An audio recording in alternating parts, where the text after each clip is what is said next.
My second tip on raising boys is to have reasonable expectations with a greater emphasis on character and effort than on results.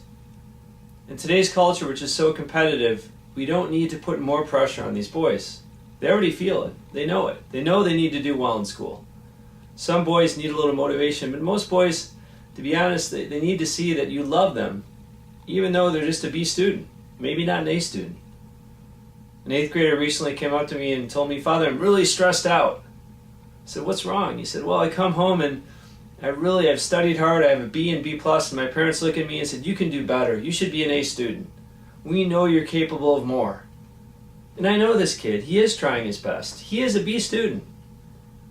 I personally felt this as a young man myself growing up. I have 2 older brothers and an older sister who are straight A students. I went to high school and my history teacher asked me if I was going to be like my older brother and write his test for him. I got B's on his test. I wasn't going to write his tests. I went to Michigan State, and only 1 out of 3 of the engineering students would get into the engineering school. And I was worried. And sophomore year, that's when you find out, not sure I'm going to get in.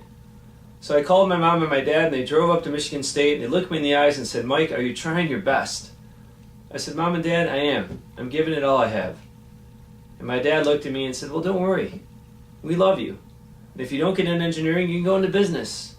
But just keep putting in your best effort. That's what matters to us." And I did get in. And I knew that even if I didn't, my parents still love me. That's what matters. Character and effort. God bless you.